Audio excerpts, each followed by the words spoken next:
All right. So, like I said, we are going to be doing, a couple different knife kits or knife skills today. We're going to start with fine Jullliene and fine Brunoise. Then we'll move on to mashing or creaming garlic. Correct procedure for chopped parsley. Correct procedure for slicing mushrooms. And then after we come back from break, then we will go ahead and I'll demo the Concasse tomato for you. Okay?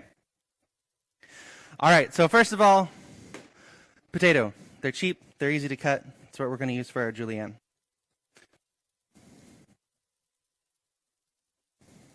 I should really pre-peel potatoes so I'm not sitting here recording multiple sessions of me peeling potatoes over and over and over again.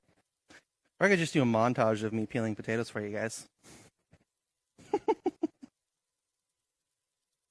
There you go. Smooth jazz. What's that? Yes! It's November 1st. We can officially talk about Christmas music.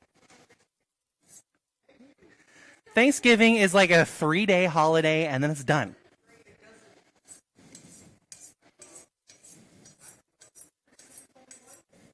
I will say, okay, you know what? Christmas is only one day, but we celebrate it for a very long time, so hush. I will say, though, stores putting up Christmas decorations and crap like that in September is way too early. Yeah, that's too early. We have to get at least past Halloween before they start doing that crap. All right, so like any of our square cuts, we're going to turn our potato into our block cut. Also, for anybody watching this demo online, it's going to seem extremely random that I'm talking about Christmas crap, but that's okay. Maybe I won't post this one online. All right, so square up your potato, get that block cut going so you have those square lines to work with. Anybody know the dimensions of a fine Jullliene? No. 1/8 by 1/8 by 2 inches is a Jullliene. Okay, what do you think a fine Jullliene might be? 1/16 by 1/16 by 2 inches. Okay, so we're going to do the exact same thing as we did. I know I'm blocking, just a second. I got to line it up. With the rest of our cuts, we're going to cut a 1/16 of an inch wide plank, which I am having extreme difficulties with today. Let's see if I can get one.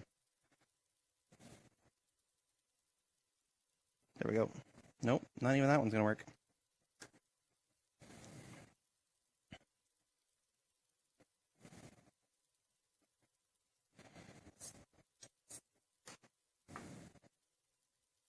Okay, as you, I'm sure, have noticed, it is not easy.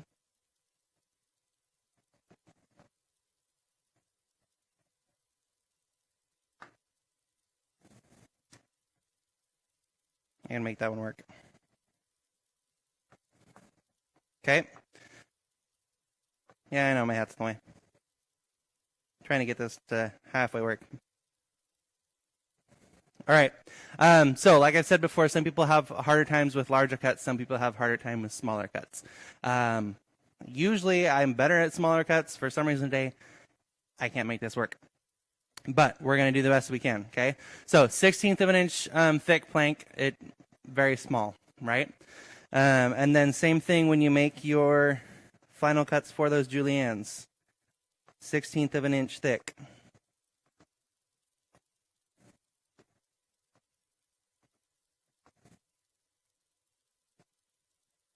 Okay. So by the time you're done, it almost looks like shredded potato. Okay. Very small, very fine. These are the worst cuts I've done.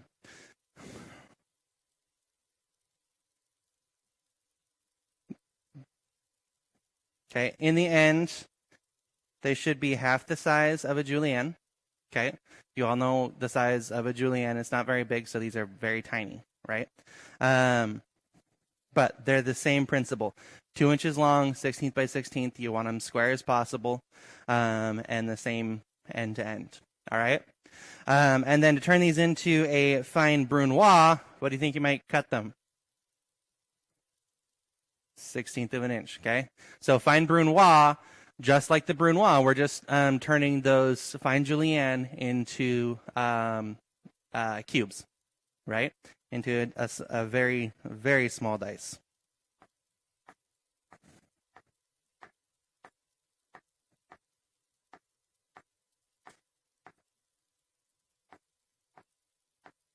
Okay.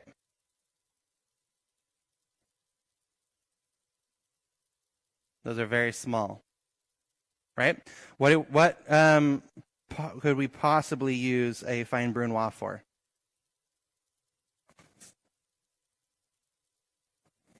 Salad. Really any garnish. Okay. If you want a confetti of vegetables, you really don't have to cook them at all. If you do, very short amount of time, right? They're very small, so they're gonna cook quick. Okay. So fine Brunoise is almost like a mince. Okay, for anything other than an onion or shallot, right? Very small, and my brain just completely shut off. Fine Brunoise, guys. There we go. We're gonna leave it at that. Okay. So I'm gonna do mushrooms before I dirty my cutting board with my garlic.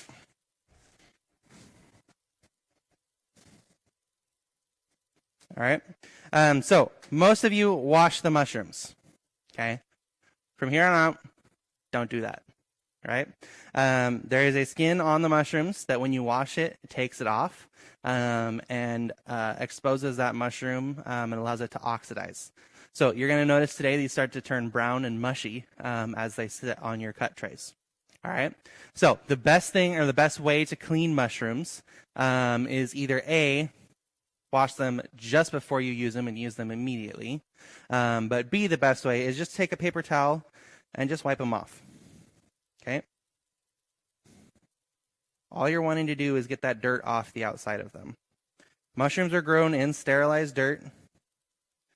We do use manure to fertilize them. But as long as we wipe the majority of that off, it's completely safe to eat. Okay?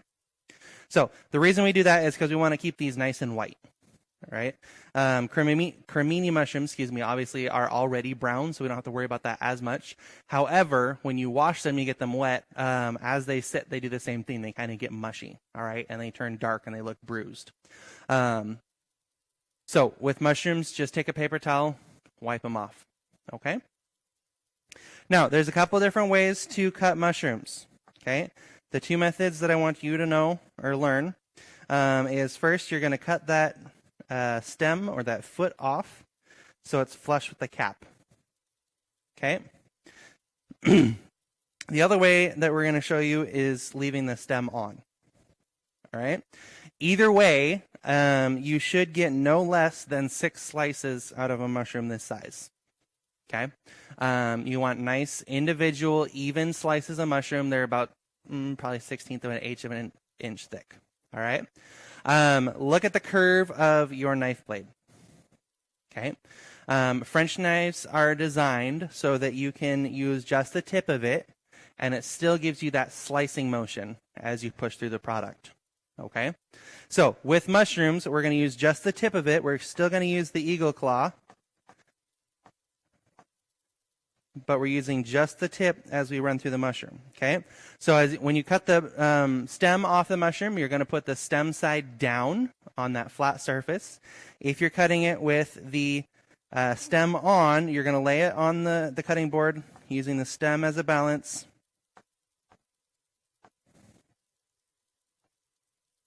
Sorry, guys. I'm going to slice through the mushroom. Okay. Chef Tobin, one of our former chefs, I know some of you met him the other day if you came to the meeting. He can blow through an entire case of mushrooms in like 5 minutes. It's ridiculous. Okay. But all it is you're just doing this motion, right? You're only using the tip of that blade. You're slicing through that mushroom. So as long as you've got good control over your guide finger and your knife, you're able to blow through quite a bit of product very quickly. All right. So sliced mushrooms, very easy. The biggest thing is you want them nice, consistent, even thicknesses. Right? Any questions so far? Pretty easy, right? All right. Mashed garlic.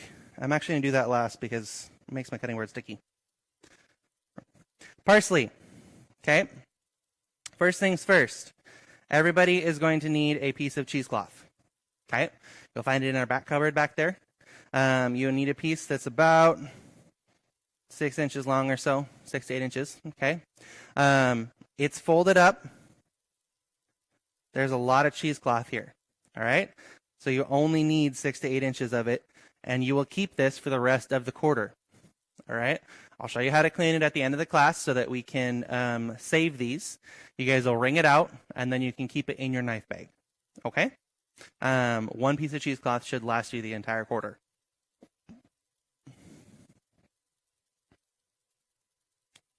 All right. Chopped parsley. First thing you're going to do is you're going to gather all of the leaves. All right? This is curly parsley as opposed to Italian parsley. Italian parsley is flat-leafed. Curly parsley obviously has curly leaves. Imagine that. Curly parsley, curly leaves. Okay? You're going to gather them all up so that all of the leaves are together, right? And they pretty much stop at the same part of that stem. Okay? Just like your chiffonade, you're going to bunch them up and roll them a little bit. Okay? These ones you don't have to worry about bruising as much because we're going to rinse as much of the chlorophyll out of this as we can. All right?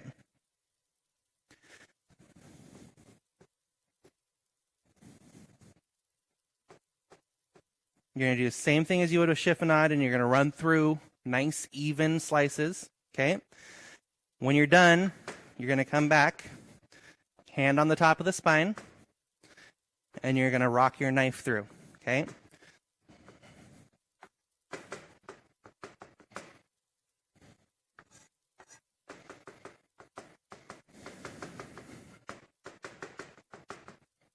Okay, you're going to do that 5 or 6 times so that you get nice, even mince or chop on the parsley. All right? Then you're going to open up your cheesecloth.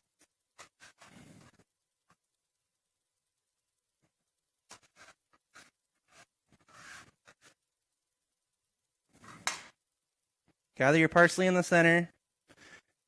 Gather your cheesecloth up. Okay. Turn the water on cold. All right.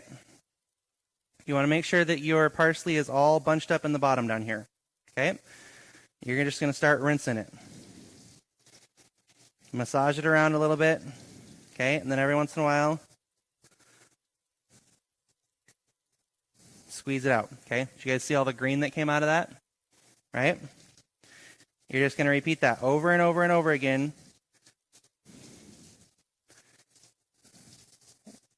until when you squeeze it out, there's hardly any green that comes out with it. Okay? Remember what I said happens with the chlorophyll when you do the chiffonade? When it reacts to the air, what's it do to what you're cutting? Bruises it. What color does it turn? Brown, blackish, right? Okay.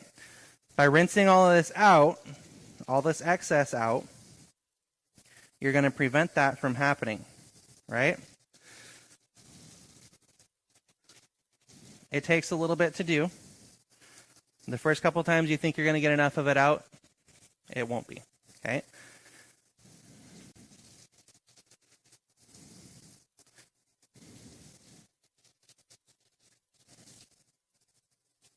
I know this is a super fun process to watch. That's when I wish I had like Jeopardy music or something playing in the background.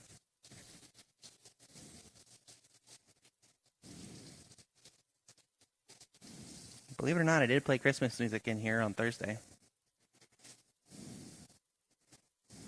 Nobody was talking. I threatened them. They didn't believe me. I played Christmas music.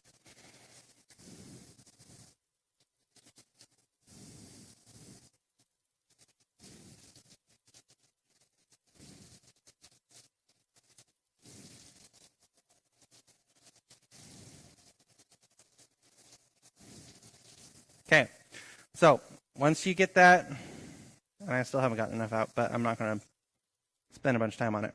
All right. Once you think you've gotten enough of it out, open your cheesecloth up, and you're just going to let it dry. Okay? Right? You guys can see all the green that's caught in that cloth. Right? So a lot of it has come out. I haven't completely rinsed this.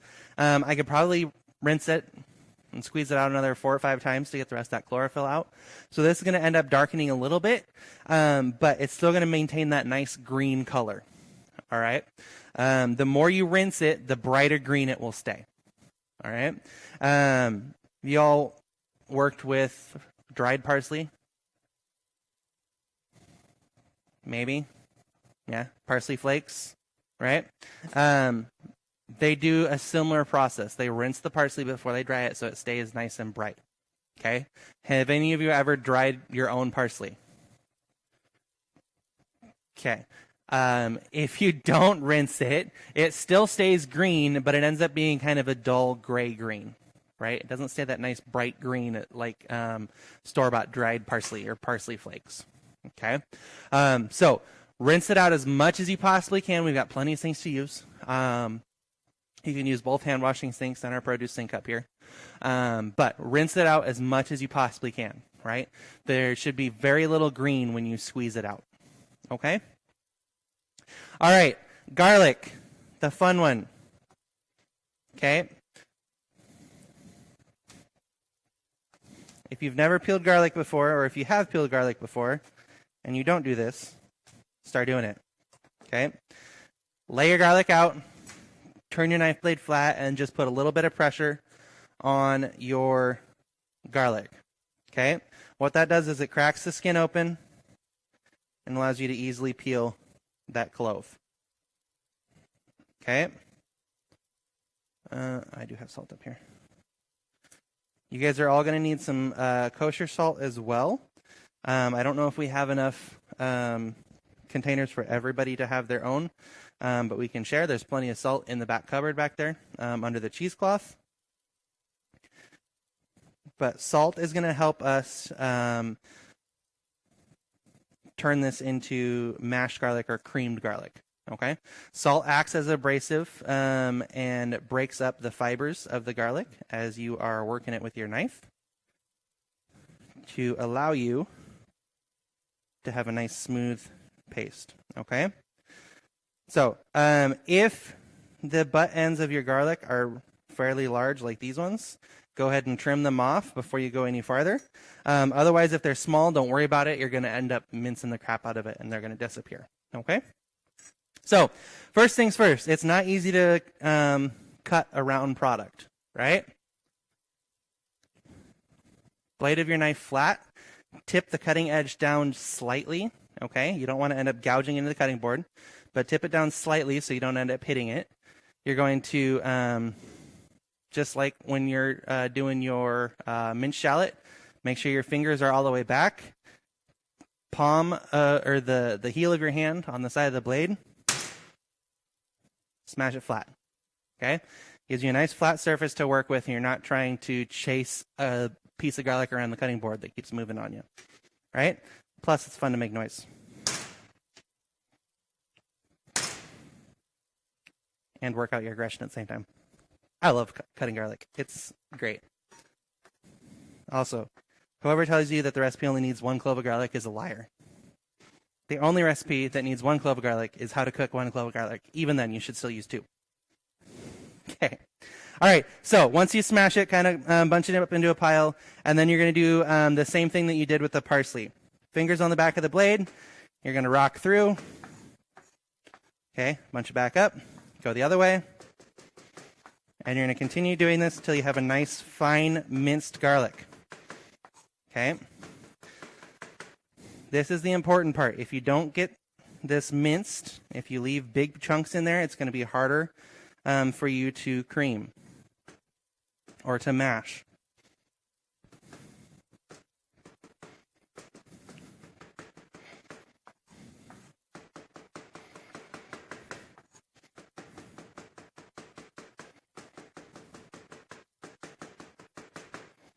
Okay, once you have a nice fine minced garlic,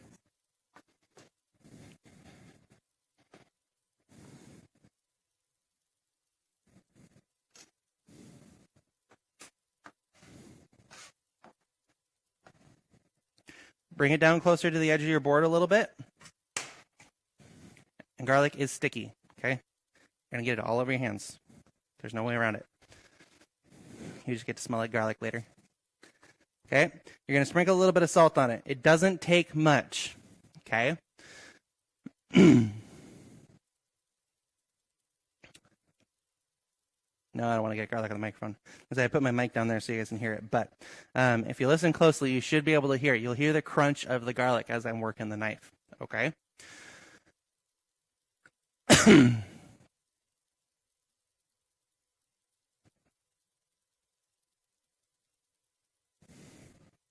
Okay, so first things first, you're going to tip the knife blade up. You're going to put even pressure with your finger across the blade, and you're going to push the garlic back, tip down, and pull. Okay, you're going to do that motion over and over and over again. Right? The reason you bring your garlic to the edge of your cutting board is so you can get your handle off the cutting board and you're not hitting it. Right? You want to get nice and flat. And you're just going to continue that motion over and over and over.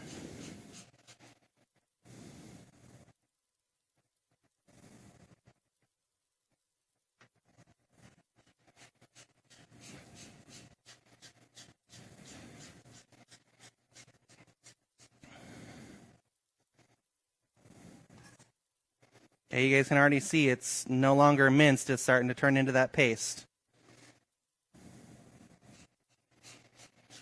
You're just going to keep working it until you have a nice, smooth,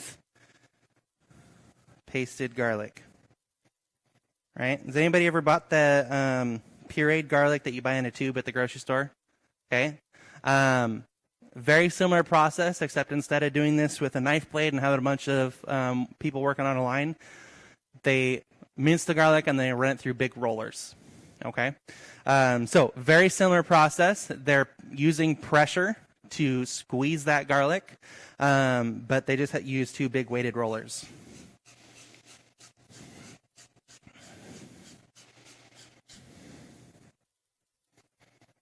Okay, so by the time you're done, you have a nice, beautiful consistency. There's really no more distinguishable chunks of garlic in it, right? It's a smooth, delicious paste, right? Where would a garlic paste come in more handy or more useful than minced garlic? Sure, garlic bread. Yeah, it's great to mix in with your butter for garlic bread because you don't need a lot of it, right? Remember what I said about garlic and onions last week? What happens the more you cut it? The more flavor, right? You're breaking open those pockets of those, I'll call them essential oils. They're not. But you're breaking open those pockets that hold all the natural oils in that garlic and allowing it to escape. And the more of those you break open, the more pungent and the stronger garlic flavor you're going to have. Okay? So, is a whole clove of garlic or pasted garlic going to be a stronger garlic flavor? Pasted garlic, right? So, if you're making garlic bread, you could use 1 or 2 cloves of minced garlic. That's nowhere near enough. You could use 8 or 9 cloves of minced garlic for a loaf of bread, or you could use this 3 pasted cloves, and you're going to have the same flavor of that garlic throughout that bread. Okay? I do not suggest pasting 9 cloves of garlic and putting it in a single loaf of bread. I mean, it would be tasty. You're not going to be able to see straight because there's so much garlic in it. But the more you break down that garlic, the more flavor you're going to release, so the less you have to use. All right? So if we're talking from a restaurant point of view, trying to save money, granted garlic's not that expensive. For some reason, that crap is. It's $25 a bag for 3 pounds of it. It's just what it is right now. But from a restaurant point of view, the less you have to use, the more money you're making, right? So 3 cloves compared to 9 cloves doesn't seem like a lot, but the more you compound that, that's a lot of money that you're saving, right? Yes.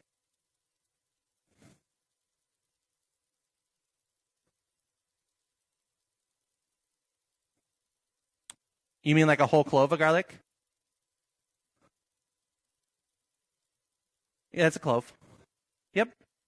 So the whole bunch of garlic is called a bulb, okay?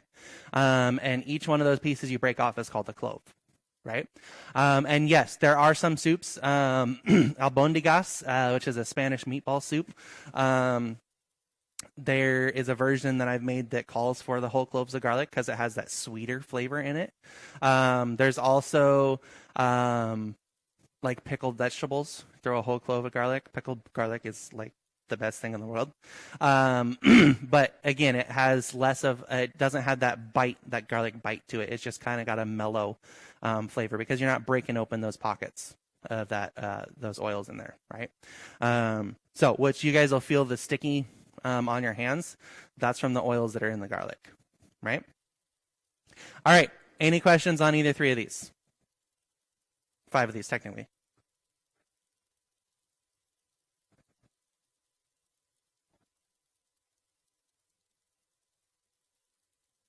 Yes and no. The more, so if you use too much salt in your garlic paste, you're going to be able to see. It's actually going to turn the garlic a darker color. Okay. It's not a bad thing, but you don't want so much salt that you can still see the salt by the time you're done pasting the garlic. All the salt is to act as an abrasive substance to help you break down that minced garlic. So you really only need just a tiny bit, which isn't going to change the flavor or add too much salt to your recipe, right? Anybody else? All right, let's go ahead. All right, knives down, heads up. All right, Concasse tomato. I can't remember what the French term means, but basically, we're going to be breaking down this tomato and turning this into like a small dice. Okay, Concasse tomato is considered a fine knife cut because we are refining the whole product. Okay. Excuse me. Sorry. Concasse tomato has a couple of different uses, right? Finishing sauces as garnishes. Come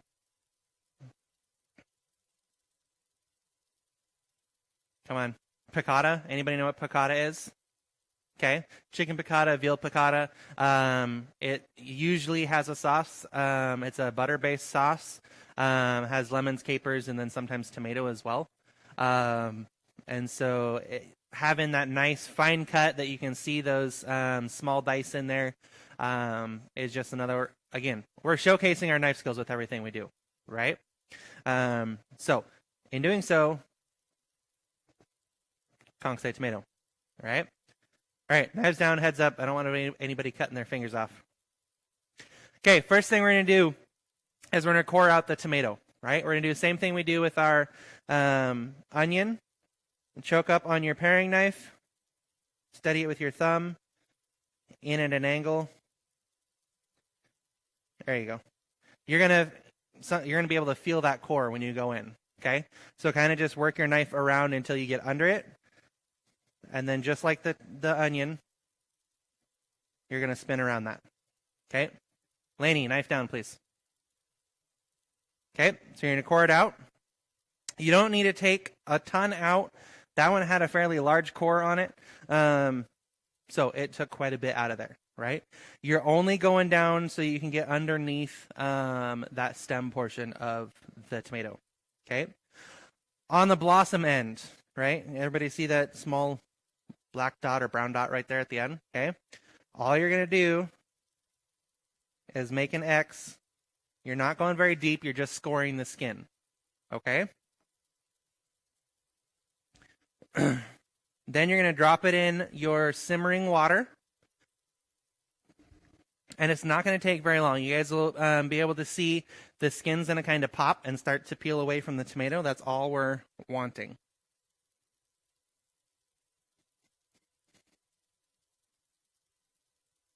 Okay. Usually takes about 35, 40 seconds or so.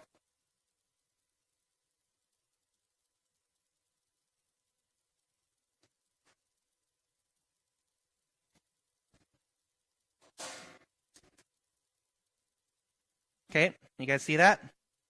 Right? Skin's starting to peel away. We're not cooking the tomato. Okay? All we're doing is loosening that skin away from the flesh of the actual tomato itself. Okay?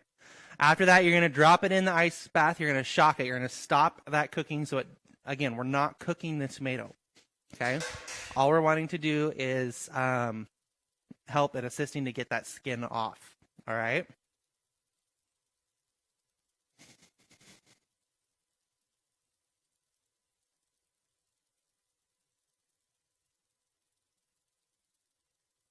Doesn't take very long.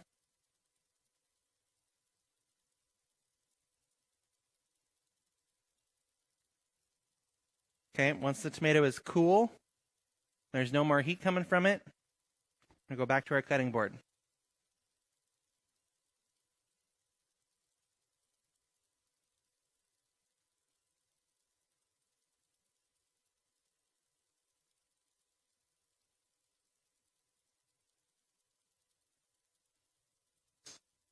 Whoops, wrong one. There we go. Okay. All right, now we're going to peel our tomato. Starting where you made that X or scored the skin, you're going to use your paring knife. You're going to go right under it, and you're going to peel that skin off, okay? See how easily it falls away from that tomato? If you're having trouble getting it off, one of two things. Either your tomato is slightly green, which sometimes is the case. More often than not, though, you didn't blanch that tomato or shock that tomato long enough, okay? You don't want this to be soft, okay? If it's soft, you cooked it too long, right? All you want to do is be able to take that tomato off the outside. Excuse me. From here, you're going to cut the tomato into eighths.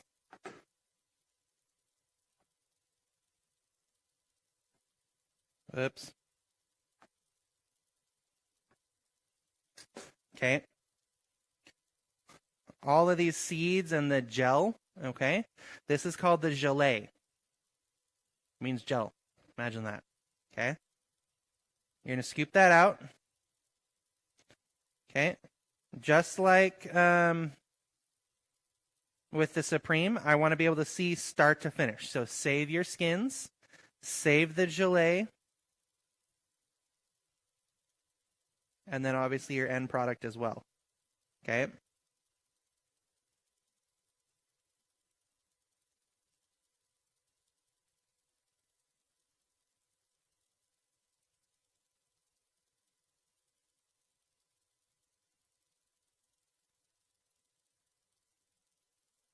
Okay, all you're doing is just scooping that out of there.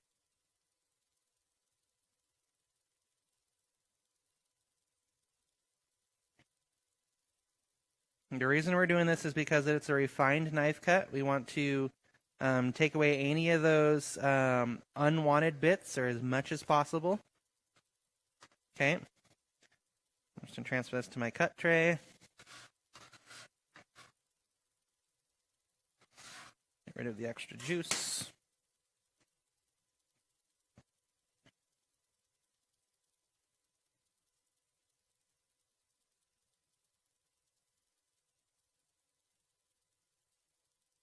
All right.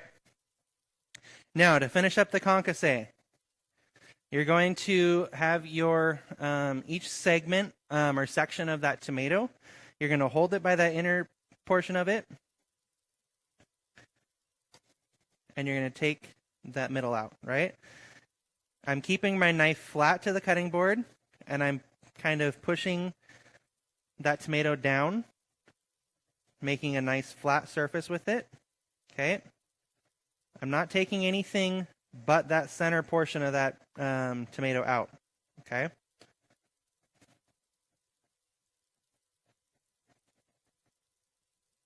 A what? Pith? No. This is just to help us with our knife cut. You could do it all together. However, you're going to end up with some kind of weird pieces. All right. So taking it out gives you just a better surface to work with. We're not going to toss that. We're going to save that. Okay. That's still part of the concasse. Right. From here,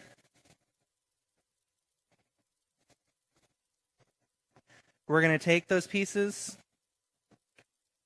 and we're going to be cutting them into a small dice. Okay? They're not going to be perfect cubes, but they should be consistent. They should be square. And they should be somewhere between 1/8 and 1/4 inch in measure. All right?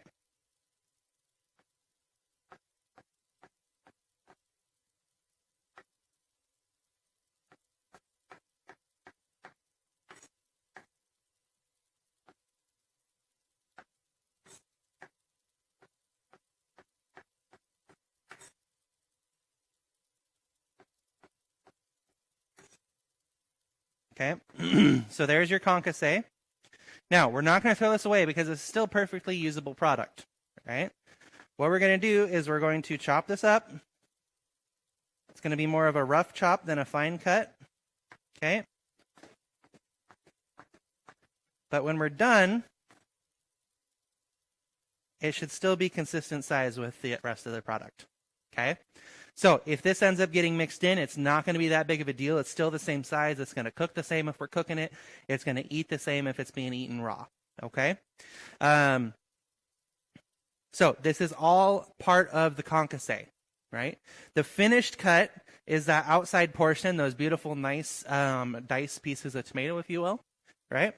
Okay, we could use them, like I said, to finish a sauce, throw them in a soup, on a salad. Salsa, exactly. Okay, bruschetta. Excuse me. I don't know why I turn away when I have a mic on. You guys still hear it? Habit. All right. The inside part of these are best to use in sauce, right? Because they're going to break down a little bit anyway.